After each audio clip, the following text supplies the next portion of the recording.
Welcome back to our channel మా ఇంటి రుచులు. నేను మీ స్మార్ట్ విజయ. ఈరోజు నేను రాగి పిట్టు చేసి చూపిస్తానండి.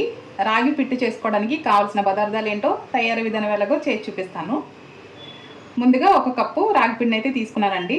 అలాగే పిండి ఎంత తీసుకున్నానో సేమ్ అదే క్వాంటిటీలో బెల్లం పొడి తీసుకున్నానండి. అలాగే కొబ్బరి తురుము, నెయ్యి.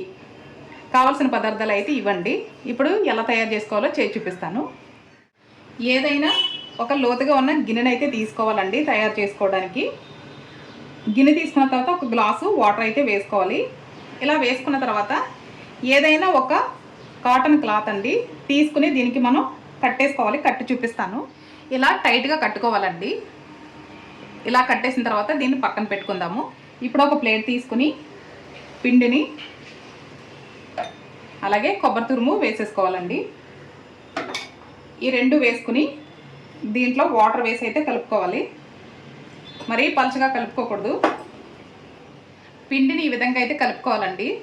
ఇలా కలుపుకుంటే సరిపోతుంది.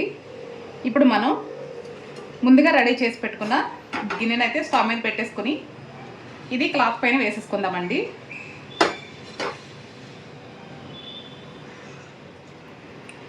పిండి మొత్తం ఇలా వేసేసుకున్న తర్వాత ఆవిరి బయటకు పోకుండా ఏదో ఒక మూత అయితే పెట్టేసుకోవాలండి. ఇలా మూత పెట్టేసుకుని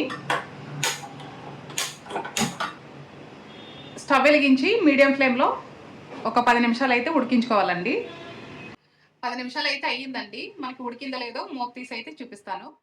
చూస్తారు కదండి, రాగి పిట్ట అయితే రెడీ అయిపోయింది. స్టవ్ కూడా ఆఫ్ చేసేసాను. ఇది ఒక ప్లేట్లోకి అయితే తీసేసుకుందామండి.